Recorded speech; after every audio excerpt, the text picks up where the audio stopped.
Irmãos que estão na casa do Senhor nesse dia, um dia que a nossa cidade ela fica às margens de toda licenciosidade, de toda falta de moral, desregrados, pessoas que não se preocupam em buscar uma vida santa, e nós então temos que orar pelo nosso povo, orar pelo nosso Brasil, orar pelo nosso Rio de Janeiro. E isso, então, me levou à reflexão do motivo, inclusive, desse congresso de carnaval que está sendo feito nesses dias, que será a temática desta noite, nesta manhã, uma palavra sobre evangelização, por isso o título da mensagem desta manhã, 7 características pelas quais devemos evangelizar, e também o curso de amanhã, ou o curso que vai ser dado amanhã para evangelismo de blocos de carnaval, a ida dos irmãos que vão evangelizar nos blocos de carnaval, na Tijuca, em Copacabana, enfim, que Deus dê graça para que levemos a salvação. Agora, sobre a evangelização, eu gostaria de trazer uma palavra, ainda que assentados, vamos fazer uma oração. Pai amado, Deus bendito, havemos de ler as Tuas santas letras, e o que nós pedimos, Deus, que Tu fales conosco, abençoa a nossa vida, abençoa esse congresso, abençoa a evangelização, Senhor, que sejamos pessoas que levem as boas novas, que propaguem as boas novas e que essencialmente as vivam, Pai. Que em nome de Jesus nos uses, nos capacites, nos abençoes, e o que nós pedimos, nós Te agradecemos em nome de Jesus. Amém e amém. Quero lembrar que, assim como as outras mensagens, todas estas mensagens estão sendo disponibilizadas de imediato no YouTube, na página Nova Vida Tijuca. O primeiro motivo pelo qual devemos evangelizar, e hoje nós vamos então percorrer alguns textos da Bíblia. O primeiro motivo, eu separei 2 versículos, e o primeiro motivo está ali colocado nesses 2 textos. O texto de Mateus, capítulo 22, versículo 39, o Senhor diz: amarás ao teu próximo como a ti mesmo.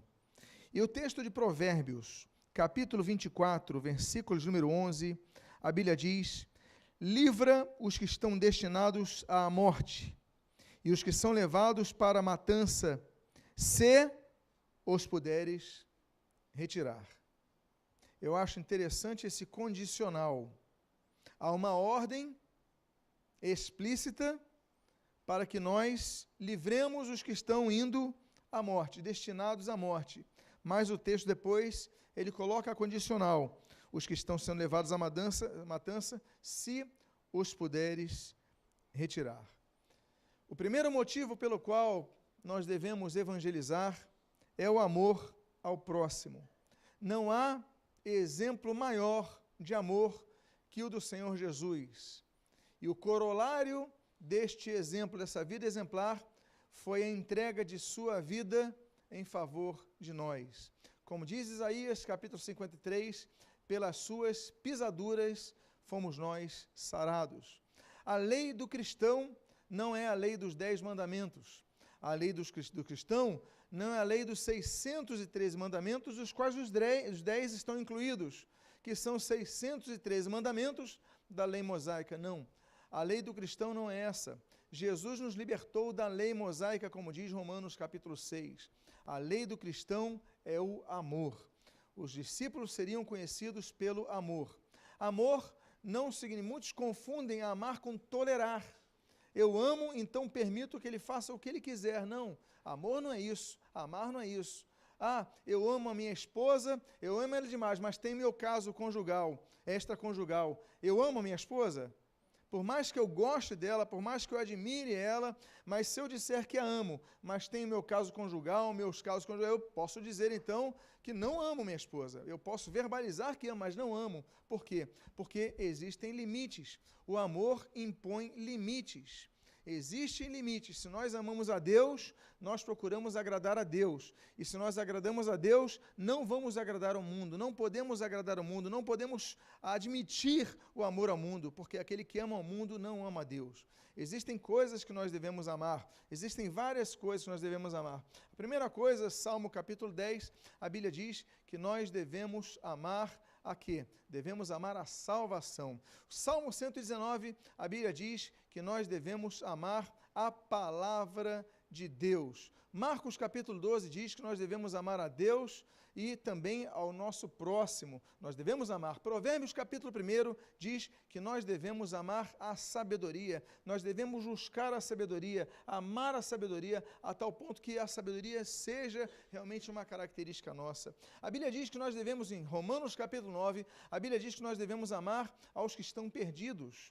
Esse é o amor, essa é a postura cristã. A postura cristã não é egoísta, do egoísta, mas é o altruísta. Nós devemos olhar para fora, devemos olhar para os que estão perdidos. Então, isso é o que nos deve motivar, em primeiro lugar, a evangelização. A Bíblia diz que nós devemos amar, por exemplo, 1 João capítulo número 4, nós devemos amar a Cristo. E a Bíblia diz em Efésios capítulo 1 que nós devemos amar a igreja. Meus amados irmãos, há então 10 coisas as quais nós devemos essencialmente amar, mas uma coisa é certa, a nossa missão é ir ao mundo, é pregar o Evangelho, é anunciar as boas novas de salvação. O Senhor Jesus, ele veio ao mundo, no texto que todo mundo conhece de cabeça, João 3,16, ele veio ao mundo por quê? Porque Deus amou o mundo o quê? De tal maneira, ele deu o seu Filho unigênito para ir, a nossa função é ir, o Senhor Jesus mandou a que nós fôssemos, nos enviou, ide por todo mundo e pregai o Evangelho a toda criatura. A Bíblia diz em João capítulo 1, olha, aquele que crê não será condenado, mas aquele que não crê já está condenado, porque não crê no Filho de Deus. Então a Bíblia nos ensina categoricamente que nós devemos amar, mas que amor? Não é um amor passivo, não é um amor falso, mas o amor que gera uma ação, é irmos amar. E esse texto que nós estamos lendo de Provérbios é interessante, porque ele nos resume a ação do amor, é livrar os que estão indo para a morte. Nós não podemos permitir a morte, nós lutamos contra a morte. Nós lutamos contra a pena de morte, por exemplo, a pena capital. Um cristão não pode gostar da pena capital. O texto diz que a gente deve livrar da morte. As pessoas têm outras formas de pagar as suas penas, mas espera aí, não é o homem que vai tirar a vida de ninguém. Nós devemos livrar as pessoas da morte, nós devemos lutar pela vida. Agora, devemos conscientizar as pessoas, evangelizar as pessoas, levar a palavra, porque Deus pode transformar essas vidas. Deus pode transformar essas vidas. Então, livra os que estão destinados à morte. Mais interessante, ainda assim, que nós busquemos livrar, nós temos a ter a consciência que nem sempre a semente boa, a boa semente vai cair em boa terra. Por quê? Porque o texto diz, se os puderes retirar da matança, porque nem todos querem ser retirados da matança. Evangelização é nós semearmos. Evangelizar é semeadura. Ou seja, nós vamos lançar a palavra, nem todos vão receber.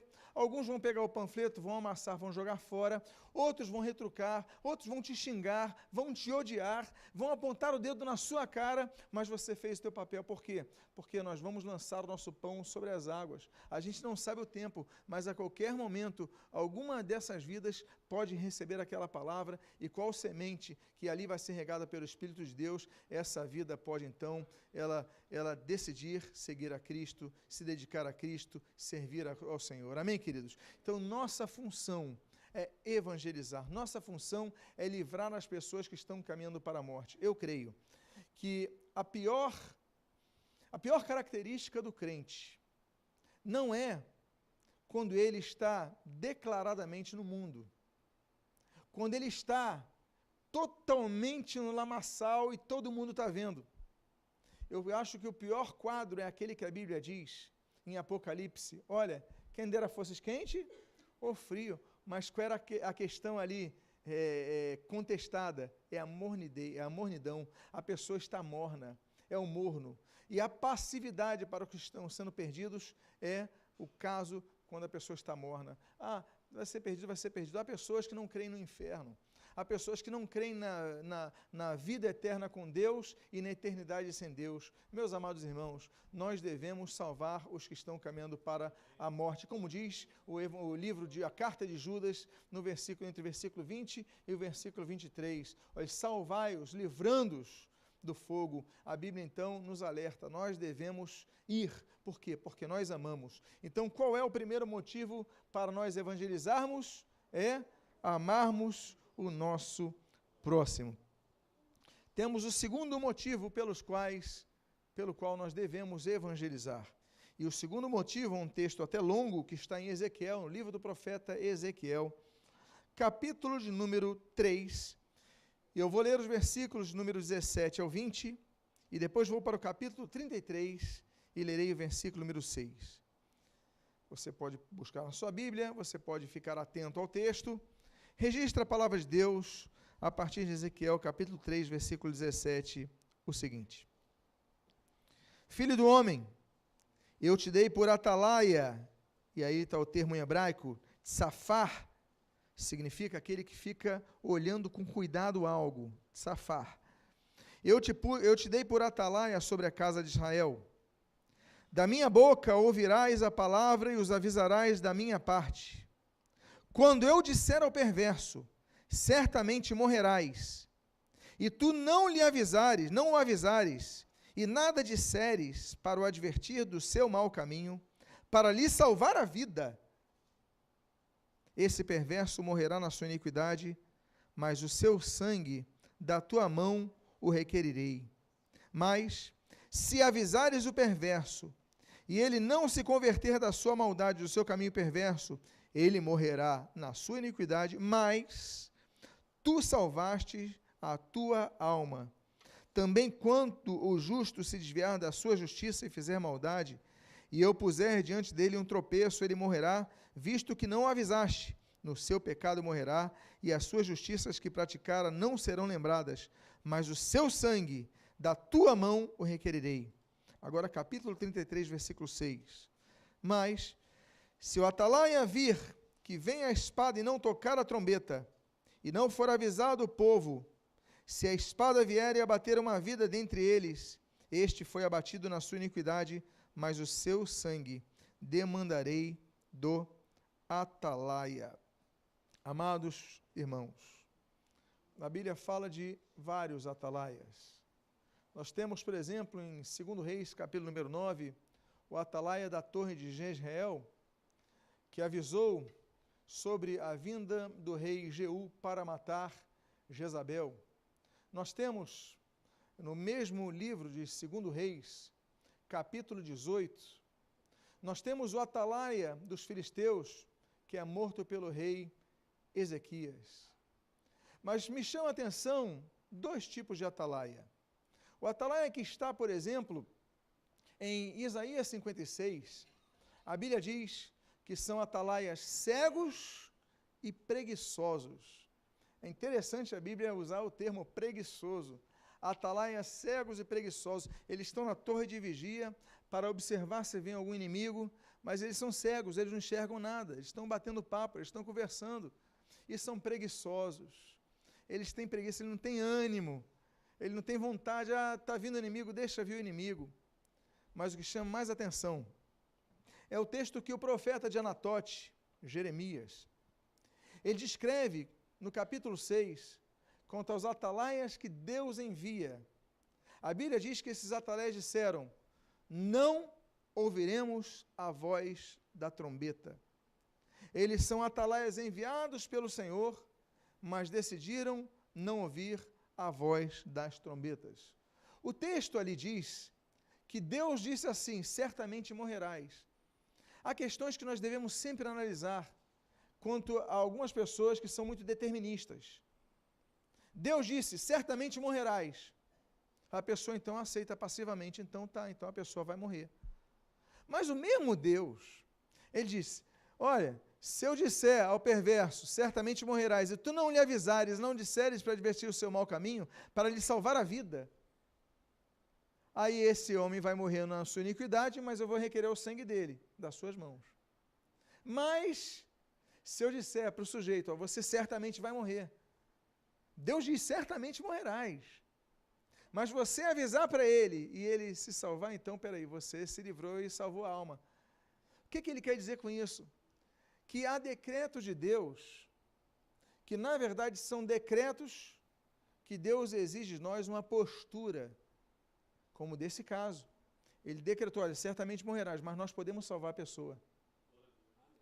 Ela vai morrer salva. Eu me lembro, por exemplo, a Bíblia diz, falando sobre Ana, em 1 Samuel, capítulo 1, a Bíblia diz o seguinte: Ana era estéril porque Deus a fez assim.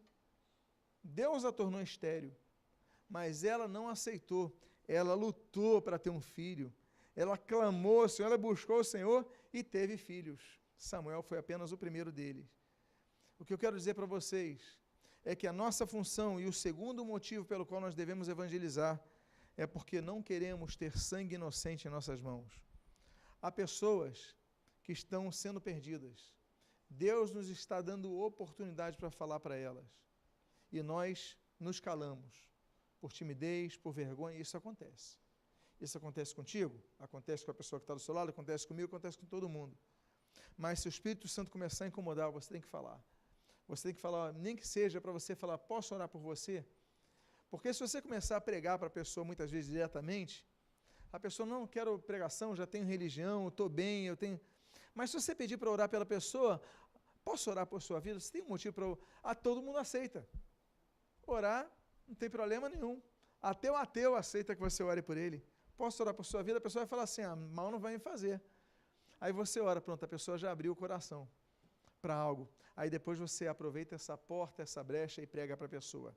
Se a pessoa continuar fazendo o que é errado diante de Deus, você já não tem o sangue dela nas suas mãos. Você está livre disso. Você está isento disso.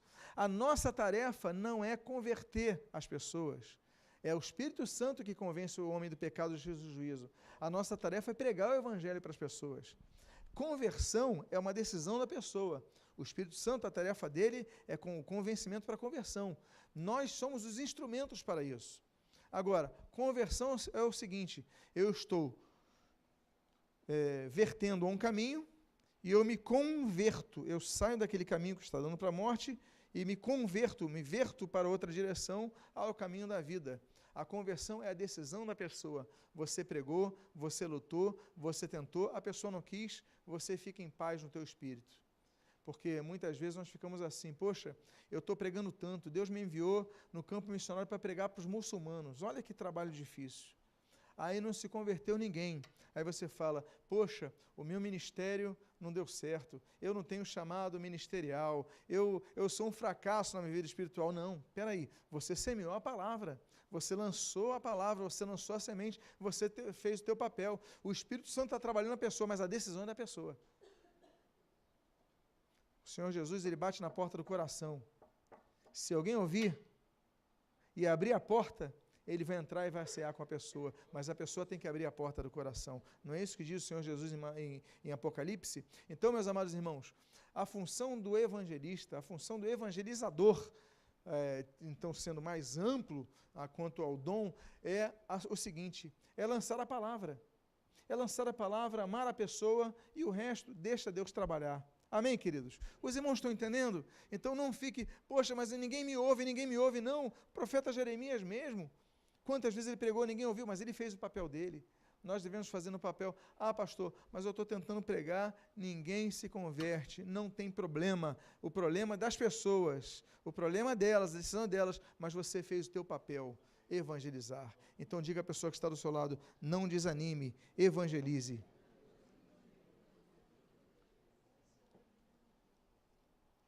O terceiro motivo pelo qual nós devemos evangelizar. Eu coloquei 2 textos da Bíblia. Um em Lucas, capítulo 19, versículo 10, e um em 1 Timóteo, capítulo 1, versículo 15. Assim diz os textos bíblicos. O Senhor Jesus disse em Lucas, capítulo 19, versículo 10, porque o Filho do Homem veio buscar e salvar o perdido.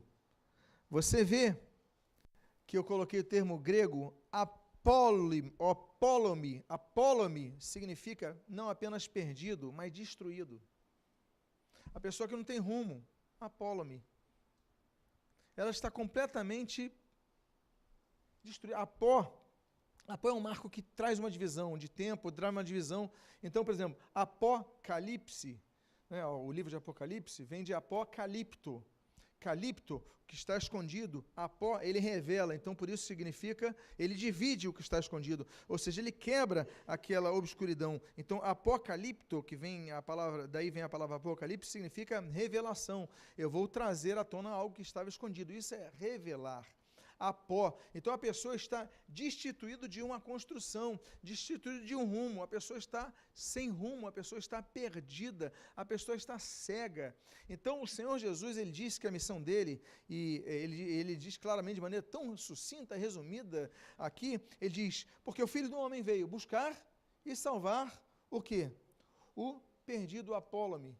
Então nós devemos, e é o terceiro motivo pelo qual nós devemos evangelizar, é que nós devemos seguir o nosso exemplo, e o nosso exemplo é Jesus. A função de Jesus é buscar e salvar o perdido. A função da igreja, além de glorificar a Cristo, além de anunciar o evangelho, é qual? O que é anunciar o evangelho? Buscar e salvar o perdido. E há muita gente perdida aí, não há, gente? Há tanta gente perdida. Nesses dias, então, o que a gente mais se depara é essa situação.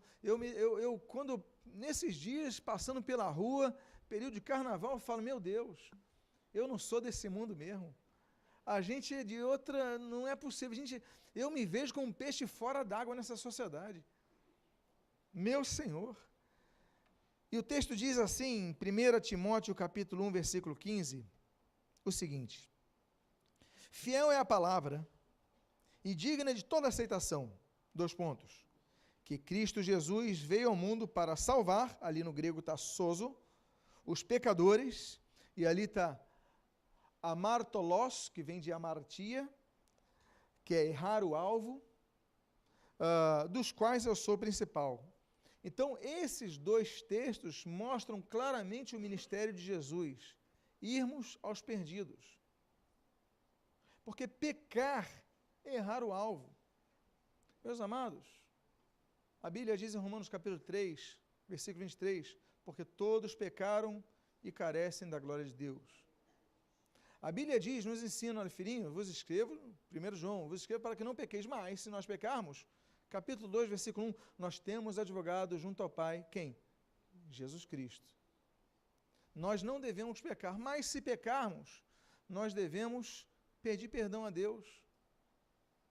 Nós devemos pedir perdão, temos um advogado junto ao Pai e evitar pecar. Agora, tem pessoas que fazem isso afrontosamente, é o que desejam, é o que querem, tem duas vontades, ou fazermos a nossa vontade, a vontade da carne, ou fazermos a vontade do Espírito.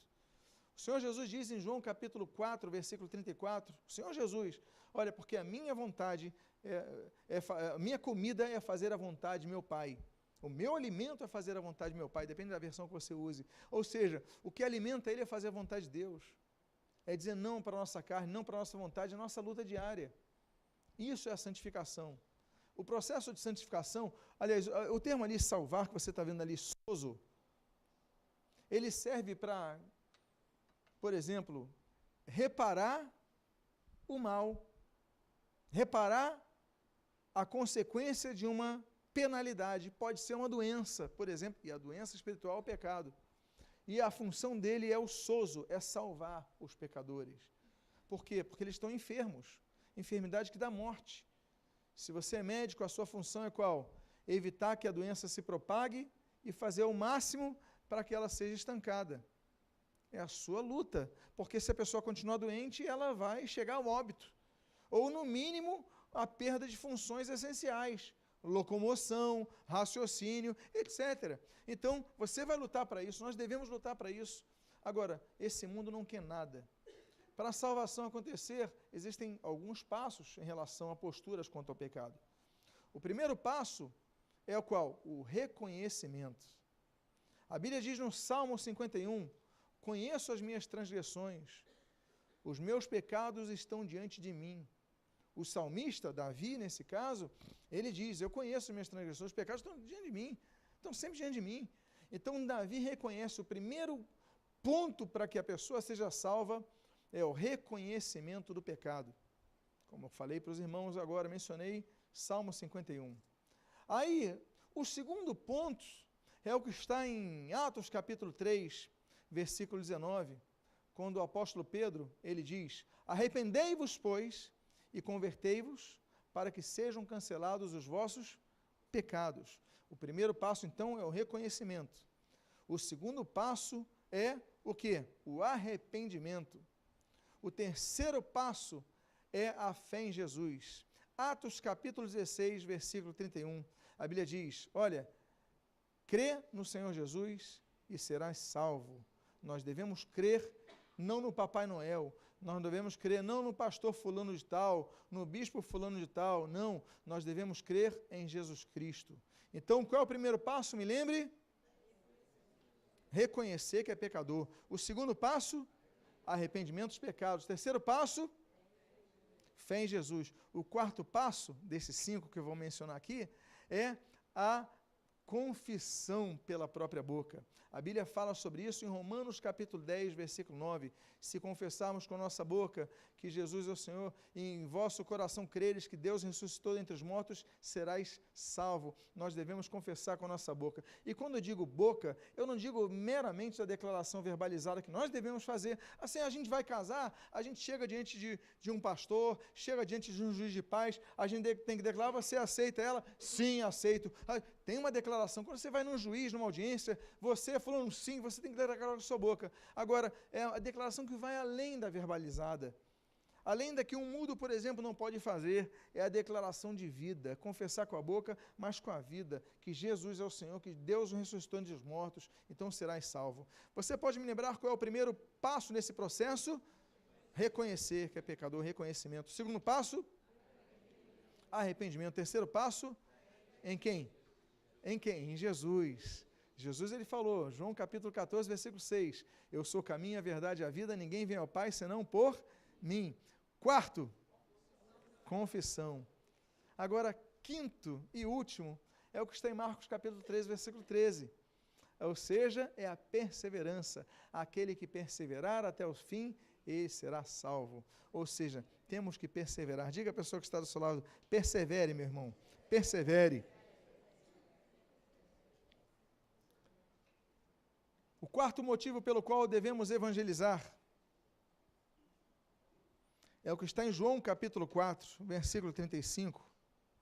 O Senhor Jesus assim declara, não dizeis vós que ainda há 4 meses até a ceifa? Eu, porém, vos digo, erguei os olhos e vede os campos, pois já branquejam para a ceifa. Erguer os olhos, olhar. A Bíblia manda a gente olhar para alguns lugares. Por exemplo, e algumas pessoas. O caso de Isaías 51 é interessante, que a Bíblia diz assim, olhai para Abraão. Nós devemos olhar para Abraão. A Bíblia ordena que nós olhemos para Abraão. Por quê?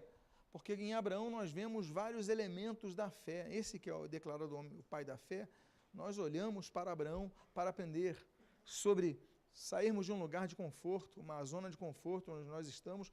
Abraão estava na terra dele, e Deus fala, sai da tua terra e da tua parentela, ou seja, do meio da tua família.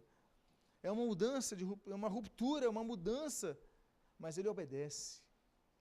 Deus manda ele entregar o filho dele no Moriá, e ele vai e obedece. Ainda que fosse inconclusiva a ação, Deus enviar então ali um substitutivo, mas mesmo assim ele obedeceu. Nós, quando a Bíblia então diz em Isaías 51, olhai para Abraão, nós devemos olhar para o exemplo dele.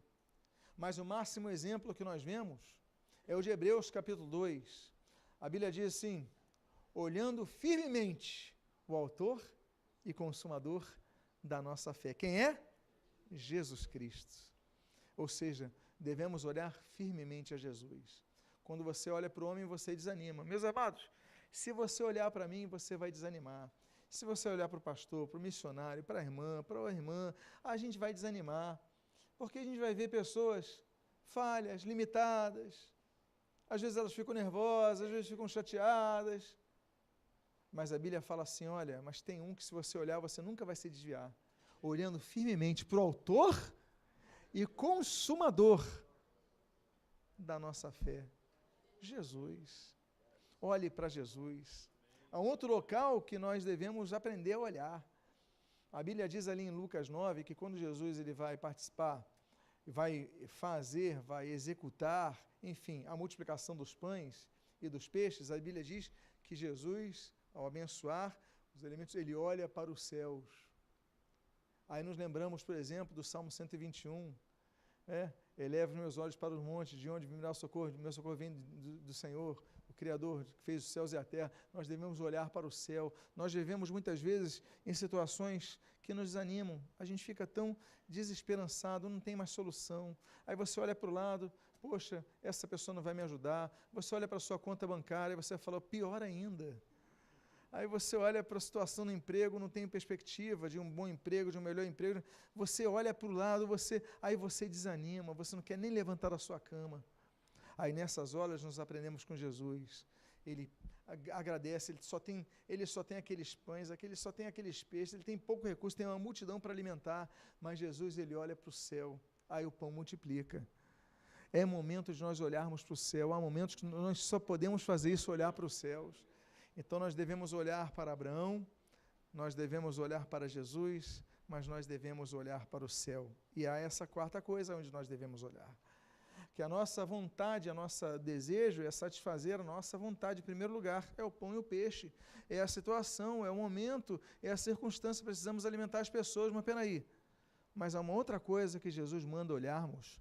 Esse texto de João capítulo 4 diz assim, erguei os olhos e vede os campos, pois já branquejam para a ceifa. Jesus está dizendo o seguinte, olha, agora é a hora de vocês olharem para frente, para os que estão perdidos.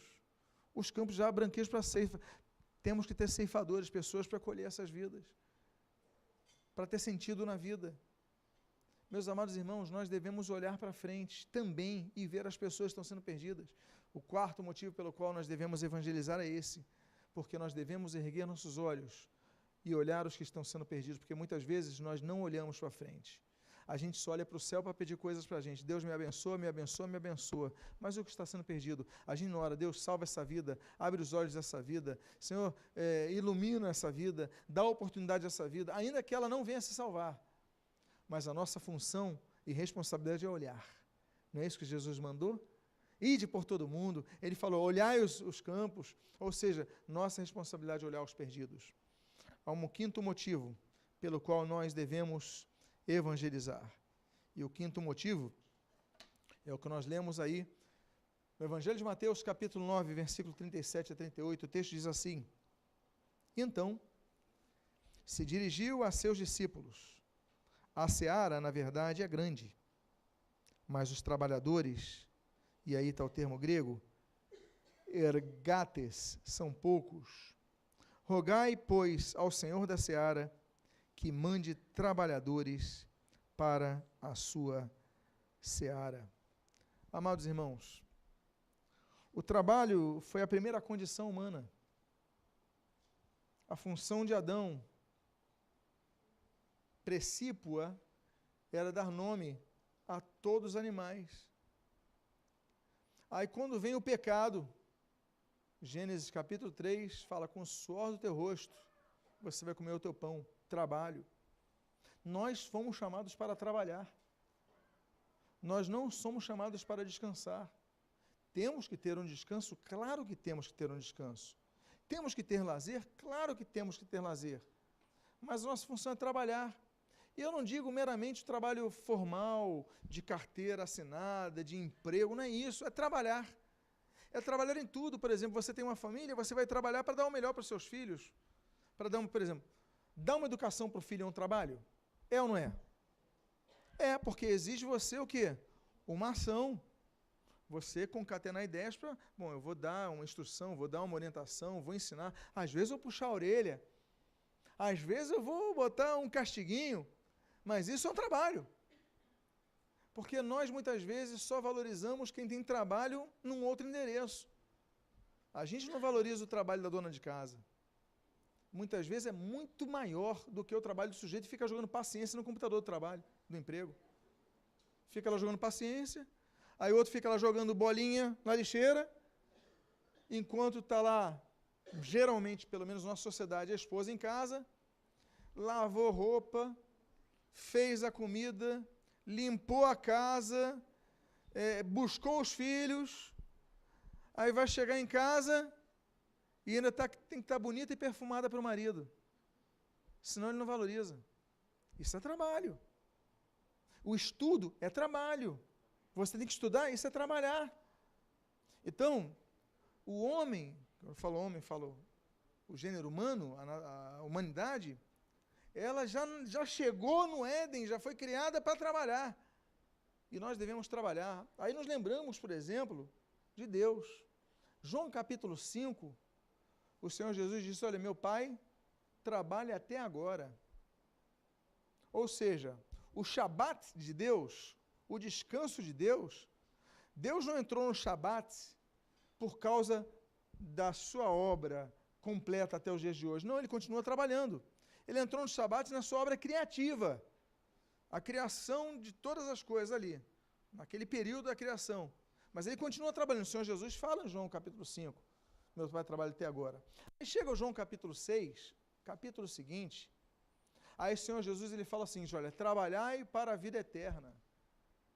Aí chega em João capítulo 9, aí Jesus fala assim, olha, trabalhai enquanto é dia, pois a noite vem quando não se pode trabalhar.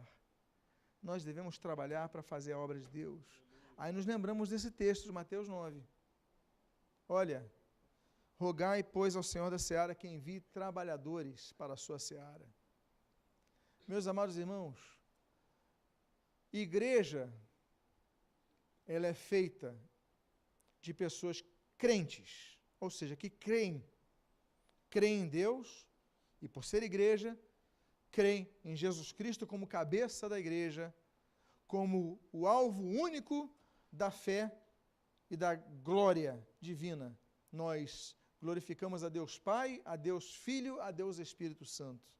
Louvamos a Jesus como nosso Senhor. Isso é igreja. Agora, dentre as pessoas que estão na igreja, apenas uma parte de trabalhadores. Muitos são comentaristas. É que nem aquele comentarista de futebol que nunca fez embaixadinha. Tu dá uma bola para ele, vai tentar fazer embaixadinha, faz a primeira, vai a segunda, já se desequilibra. Quem aqui já faz bastante embaixadinha aqui? Pouca gente. Bom, fazer embaixadinha demonstra habilidade, não é isso? O sujeito não faz 3 embaixadinhas e vai virar comentarista da televisão, porque tem um amigo, Qual é a moral que ele tem para falar isso? Outra vez eu estava, existe um humorista da TV brasileira, falecido há alguns anos, que ele foi escrever um livro sobre casamento, eu acho que ele tinha se casado 6 vezes. Qual é a moral que ele vai ter para escrever sobre casamento? Ele divorciou 6 vezes, 5 vezes, não sei quantas. Eu quero ouvir o sujeito que está com a mesma esposa há 80 anos. 80 anos é até a viuvez. É que está com a mesma esposa há 50 anos, 60 anos. Esse eu quero ouvir. Você está entendendo o que eu estou dizendo? Deu problema no meu carro. Não, vou ligar para o meu cardiologista, que ele é excelente. O senhor é apto, fez 5 anos de faculdade, mais residência e tudo mais. Olha, estou com problema no meu carro. Ele vai resolver o meu problema? Eu preferi um mecânico que está lá lidando com motores o dia inteiro, cuidando disso. Agora, estou com problema no coração, não vou ligar para o meu mecânico. Eu faço isso? Eu vou ligar para quem entende. Meus amados, a obra de Deus, ela é constituída de pessoas teóricas e pessoas trabalhadoras. A questão é, o que você quer ser? Quem você quer ser nesse grupamento de pessoas? Alguém que só comenta a mensagem, porque comentar a pregação é a coisa mais fácil que tem. Acaba o culto, você vai para o almoço, ou você vai para o teu lanche da noite, vai para a janta, e aí, o que você achou da pregação? Mais ou menos. Foi boa, não, foi ótima, foi ruim. Você coloca os seus comentários, acabou. Agora, quem vai trabalhar para Jesus? Tem gente que critica a igreja, dentro da igreja, murmuradora da igreja, mas nunca distribuiu um folheto na vida. Nem no escaninho do prédio foi capaz de colocar um folheto. Qual é a moral que ela tem? Jesus ele falou, olha, a seara é grande, mas os trabalhadores são poucos. Olha, tem muita gente, mas quem trabalha mesmo, quem segura o piano são poucos. Vou contar nos dedos. Aí o que Jesus fala? Se conforme com isso, não. Ele fala assim, rogai, pois, ao Senhor da seara que envie mais trabalhadores para a sua seara. O meu desejo é que Deus envie mais trabalhadores para a seara? Sim, envie de fora, sim. Mas meu desejo é que Deus também desperte os de dentro. Desperta, ó tu que dormes. Nós devemos despertar para o trabalho. Eu quero trabalhar, olha, eu tenho dons, eu tenho talentos, eu toco instrumento, se envolve na música, olha, eu posso cuidar das crianças, se envolve lá, nós precisamos de ajudadores. Evangelismo, precisamos de ajudadores no som, em tantos setores da igreja, mas você tem a sua decisão, você pode querer apenas receber, mas nós aprendemos com Jesus que nós viemos para servir ao nosso próximo. O que nós temos, vamos servir. Ah, pastor, eu tenho vergonha de falar no microfone. Ok, não tem problema, você pode dar um bom dia para a pessoa que está entrando na igreja, já é ótimo. Você tem experiência para ficar com um bebê que está chorando? Olha, ótimo. Há pessoas que não têm essa habilidade, mas você tem. Deus distribuiu habilidades, assim como Deus distribuiu talentos, assim como Deus distribuiu dons. São 3 situações que são aquisitórias ao ser humano. Dons espirituais são os que estão listados aqui na Bíblia. A listagem, claro, a principal é de Coríntios, 1 Coríntios capítulo 12, depois de Coríntios capítulo 14, Romanos capítulo 12, 1 Pedro. Nós temos algumas listagens, nós temos alguns dons que estão citados em vários textos. Tudo bem, dons espirituais. Além disso, nós temos os talentos naturais. O sujeito nasceu com uma habilidade de idiomas, por exemplo. Tem pessoas que nascem assim. Você conhece alguém assim? Tem gente que nasce, claro que vai desenvolver depois. A habilidade, eu falei de jogar bola. A pessoa nasceu com a habilidade de jogar bola. Então, ótimo. Então, cada um, a habilidade de cantar. Crianças cantam com uma maravilha. Agora, talentos. Agora, tem pessoas que desenvolvem habilidades. A pessoa, por exemplo, não nasce digitando. Aí ela vai para uma escola, ela vai começar a digitar no teclado, daqui a pouco ela tem habilidade desenvolvida. Então, ninguém aprende a dirigir, mas os grandes pilotos de Fórmula 1 não aprenderam a dirigir, mas um dia eles treinaram, eles dedicaram, então são coisas que nós aperfeiçoamos. Algumas nós recebemos, outras nós recebemos em parte, outras não recebemos nada, mas nós desenvolvemos.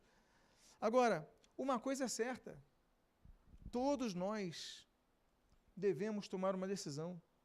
Se queremos ser pessoas apenas passivas na obra de Deus, só quero receber ou eu quero dar, ou eu quero oferecer, ou eu quero trabalhar, ou eu quero desenvolver. O Senhor Jesus, ele fala, olha, rogai ao Senhor da seara, é a ordem, rogai, é imperativo. Deus manda orarmos. Nós temos que orar. Deus levanta trabalhadores para a tua seara, mas a nossa oração, eu creio, aí é uma interpretação pessoal, que na nossa oração, que a gente peça a Deus, levante trabalhadores para a seara, no meu entendimento, você devia colocar uma vírgula e continuar a frase dizendo, e que eu seja um deles. Minha interpretação desse texto. E não só envia os outros para a tua obra. Senhor, me usa-me, envia-me. E esse é outro motivo pelo qual nós devemos evangelizar. O motivo pelo qual nós devemos evangelizar, o quinto, é que faltam trabalhadores para a sua seara. Diga à pessoa que está do seu lado, se envolva mais na obra de Deus.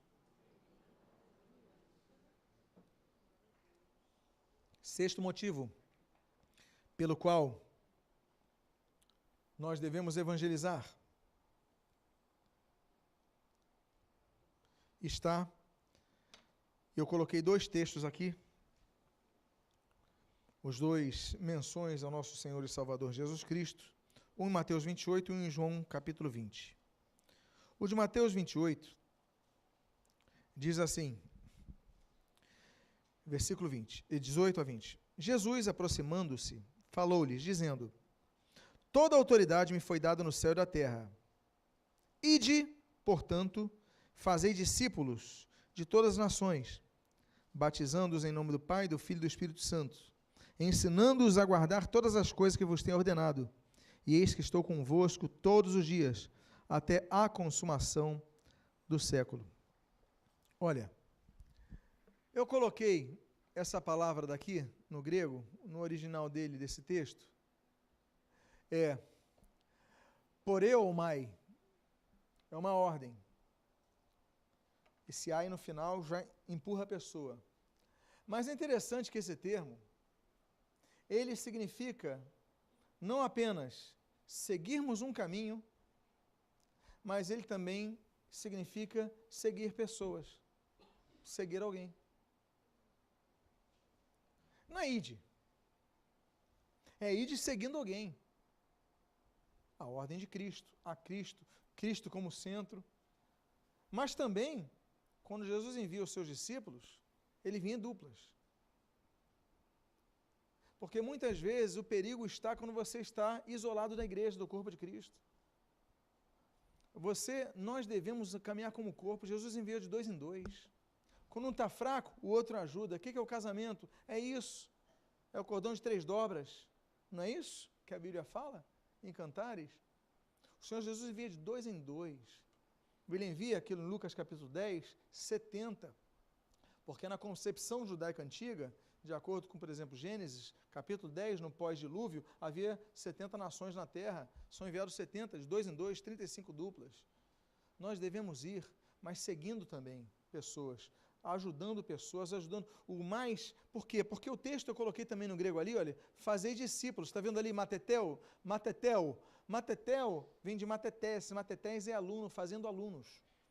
Discípulo no grego é aluno. O que é fazer um aluno?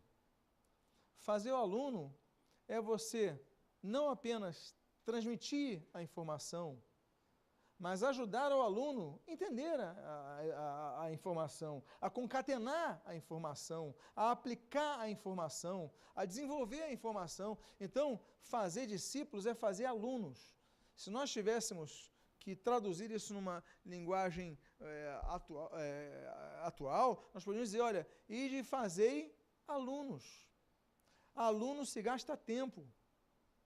Meus amados, nós nos enganamos quando vamos num congresso e de 5 horas, vamos num seminário, 5 horas, aí chegamos lá às 2 da tarde, saímos às 6, 7 horas da noite, aí o sujeito fala assim, esse daqui é meu aluno.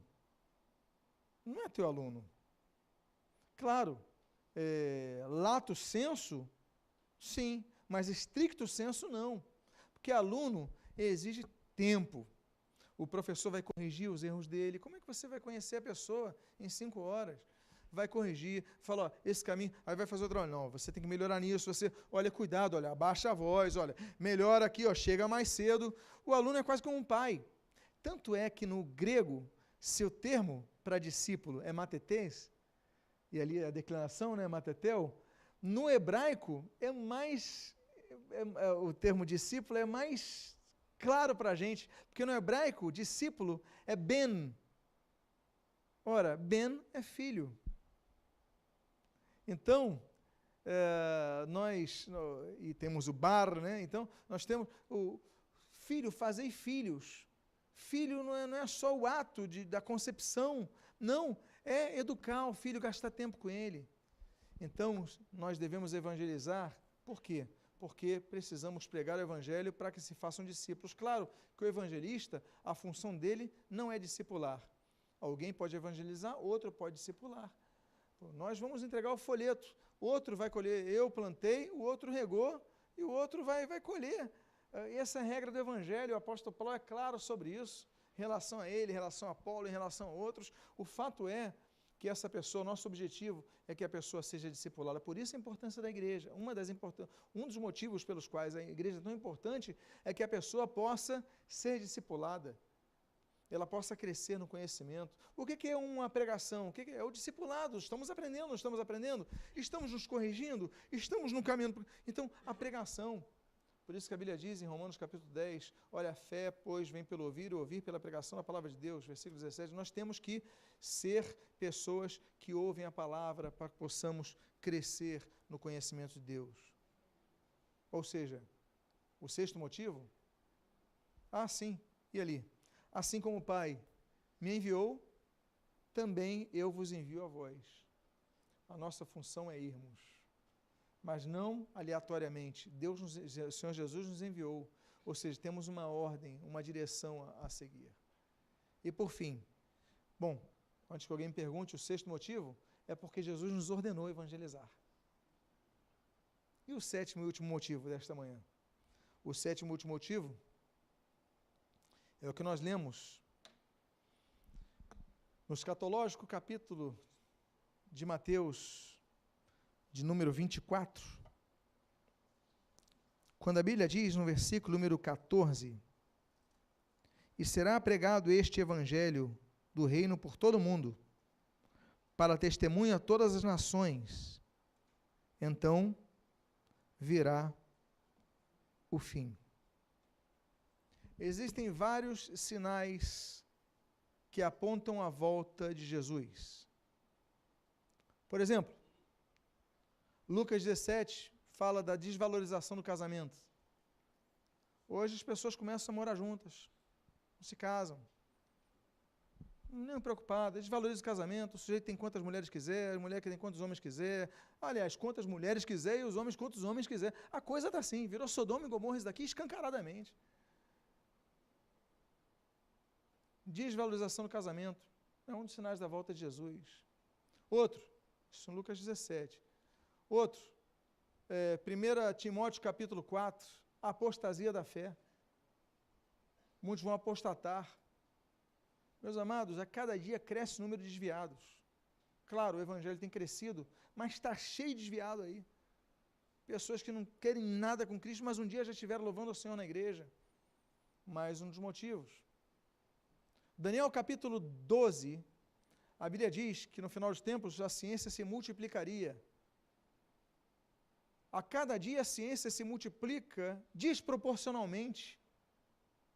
O conhecimento que nós temos nos últimos 5 anos é maior do que nós tivemos nos últimos 15, que é maior do que nós tivemos nos últimos 50, que é maior do que nós tivemos nos últimos 100 anos da humanidade. É o desenvolvimento, a tecnologia, cada coisa, cada dia que se passa. O teu celular, que é a coisa mais maravilhosa que existe, daqui a 2 anos vai virar peso de papel. A ciência está se multiplicando. Daniel, capítulo 12, já fala sobre isso como nos sinais dos tempos. Mas nesse capítulo 24 de Mateus, nós temos vários sinais. Aqui eu vou destacar 3, por exemplo. Aqui eu vou destacar, por exemplo, o surgimento de falsos cristos. As seitas. Aí o sujeito fala que Jesus Cristo homem, aí ele morre. Aí a amante que virou mulher, agora diz que é Jesus Cristo mulher. E está cheio de seitas aí surgindo, que tiram a glória de Jesus Cristo e trazem para si aumento de falsos cristos. Uma outra profecia que se cumpriu nessa geração passada, no ano de 1948, foi, olha, quando a figueira brotar, está próximo o verão. A figueira, a Bíblia aponta que é Israel. A figueira brotou, Israel brotou como Estado no dia 14 de maio de 1948, quando o mandato britânico na região de Israel, que eles chamavam erroneamente de Palestina, expirava. Os britânicos iam sair no dia 15 de maio. O certo era Israel declarar a independência quando os britânicos saíssem, dia 15 de maio. Só que qual era o problema? Dia 15 de maio era o Shabat. Ou seja, então, como o Shabat começa na sexta-feira, no pôr do sol, vamos aqui elocubrar que foi 6 da tarde, 7 da tarde, o pôr do sol. Então, eles marcaram a reunião da declaração da independência, dia 14 de maio, às 16 horas, às 4 da tarde. Davi Ben-Gurion leu no então Museu Nacional, hoje é Museu da Independência, em Tel Aviv, porque Jerusalém já estava sendo cercada, os britânicos iam sair no dia seguinte. Então, no dia 14 de maio, às 16 horas, Davi Ben-Gurion assina daquela declaração, que não é escrita em hebraico, é escrita em Yiddish, que tem os algarismos hebraicos, mas naquele dialeto que vai do alemão ao hebraico. Davi Ben-Gurion assina, depois 37 signatários assinam, e Israel vira independente. Dia 14 de maio. Dia 15 de maio, os britânicos saem. Dia 15 de maio, os exércitos inimigos avançam contra Jerusalém, contra Israel. Eles não respiram nem 24 horas de independência sem ter uma guerra em Israel. Aí entram os transjordanos, hoje seria a Jordânia, a Síria, o Líbano, pelo sul o Egito, a Arábia Saudita, apoio dos iraquianos, apoio dos iemenitas, todo mundo invade Israel. Israel não tinha nem horas de declaração de independência. e aí começa aquela guerra, aquela luta que vai perdurar 1 ano, 2 meses, até que o exército vence a batalha contra todos os seus inimigos. Mas o fato é que eu quero destacar, não vou entrar aqui em escatologia, senão eu vou entrar por horas aqui. Mas o fato que eu quero destacar aqui é que a profecia de Jesus é quando a figueira brotar, está próximo o verão. Isso aconteceu em 1948. E a última coisa desse capítulo, última coisa não, o último ponto que eu quero abordar nesse capítulo da evangelização é o que está nessa tela. Porque quando criança eu pensei o seguinte: Jesus vai voltar quando o evangelho for pregado a todas as nações. Eu aprendi assim. Eu cria assim. Até que um dia eu preferi ir para o grego. E se você olhar o grego, está assim: será pregado esse evangelho do reino por todo mundo, para testemunho a todas as nações, e então virá o fim. Mas nações aqui é etnos. Quantas nações há na terra? Eu suponho talvez 192, 196, algo assim. Claro, da interpretação de nação reconhecida pela ONU. Existem nações que não são reconhecidas. Existem nações, nós estamos acompanhando aí tentativas da separação da Catalunha, da Espanha, tentativas da Abcásia do Sul, lá na Geórgia, ali na Rússia, tantos países querem se separar, mas vamos dizer 192, 196, vamos arredondar para 200 nações na Terra. O Evangelho já chegou às 200. E Jesus não voltou. Com esse tempo de internet, as sociedades bíblicas trabalhando para... Já chegou a todas as nações, mas o termo grego, que é traduzido é etnos, daí vem a palavra etnia. Etnia, ela vai muito mais do que uma nação. O Brasil tem várias etnias, ou não tem? Se nós analisarmos apenas as etnias dos povos que nós denominamos como indígenas, meus amados, não são dezenas não, são centenas. Se você for para um local chamado Indonésia, com aquelas ilhas, Sumatra, Bornéu e as outras que você quando jogou o War decorou, você vai ver que na Indonésia são falados 700 dialetos diferentes. 700 dialetos diferentes. Se você for na África do Sul, são 11 idiomas oficiais, fora os não oficiais. Ou seja, uma nação, mas na verdade não é um país. O país, ele é reconhecido por ter fronteiras e por ter uma lei que é regida nessas fronteiras, mas nação não necessariamente. Um país pode ter várias nações, como as nações indígenas. Mas o texto vai mais profundamente que nação, etnias. E eu vou dizer uma coisa para vocês. As sociedades bíblicas, no caso, eu posso falar aqui da do Brasil, tem trabalhado incansavelmente para traduzir a Bíblia e o Evangelho, e toda a Bíblia, mas pelo menos porções do Evangelho, a todas as etnias do Brasil. As sociedades bíblicas dos países africanos estão fazendo o mesmo, para que cada aldeia e cada idioma diferente tenha alguém pregando naquela língua. E eu vou dizer para vocês, o tempo está próximo. Por que nós devemos evangelizar? Esse é o último motivo. Porque desejamos a volta de Jesus. 7 motivos pelos quais nós devemos evangelizar. Que você possa refletir, mas mais do que isso, que você possa tomar uma decisão. Eu quero ser um trabalhador na seara do meu Senhor. Fiquemos de pé.